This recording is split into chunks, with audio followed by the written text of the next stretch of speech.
Hello, we are the Flashbang Studios and my name is Sridev and I'm the lead developer and the team leader. This is our game Project A.V.A.L.O.N. We have used Unity Engine and Maya for the design works. Project A.V.A.L.O.N. is a FPS PvP game, and like every PvP game out there, we have multiple players who can connect. For prototype purpose, we haven't used the original bot, but the actual game has 6 different bots with 6 different abilities which the player can use. We have set a cap limit of 6 players max to our game, that is 3v3, so it's 3 versus 3 game. But the thing which sets a game apart is each bot is controlled by 2 players. As in, so 3 bots in a team is actually controlled by 6 players. As you can see now, player 1 and player 2 are controlling one bot, and like us player 3 and player 4. So what does each player do? Player 1 controls the movement and the shooting aspect of the game. Although player 2 has a separate camera, he has no mobility nor shooting control over the bot. People who are into shooting games will prefer the first player aspect of the game. So what does player 2 do? Hello, I'm Arvind and I'm the gameplay developer. Every bot has 3 major attributes: firepower, shielding, and mobility, which are completely controlled by the secondary player. So the secondary player can adjust how much power is allocated to each system and adjust it accordingly to the situation. For example, if the bot is under extreme fire, the secondary player can allocate a majority of the power to either shielding or mobility at the cost of firepower in order to withstand the hits or to run away respectively.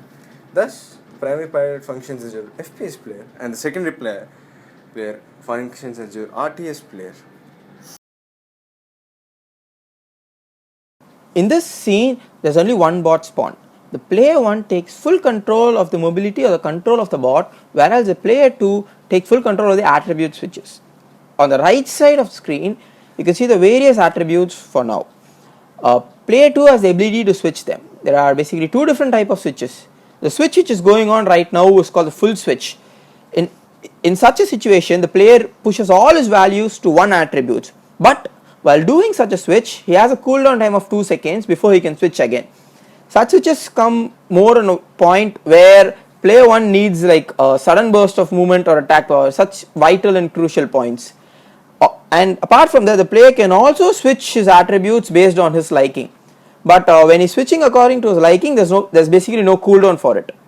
So the player can adjust his values at whatever rate he wants to.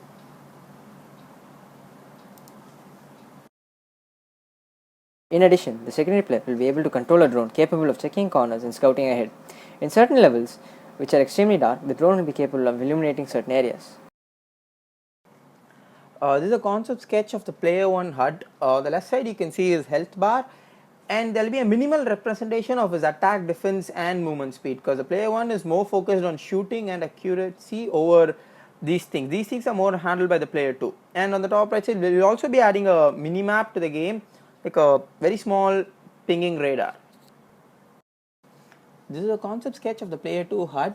In comparing player 1 and player 2 HUD, the player 2 HUD will be more focused and precise on the attribute skills. On the left side, you can see a numerical representation of what the values are right now, and on the right bottom side will be the place where the player can adjust his levels accordingly.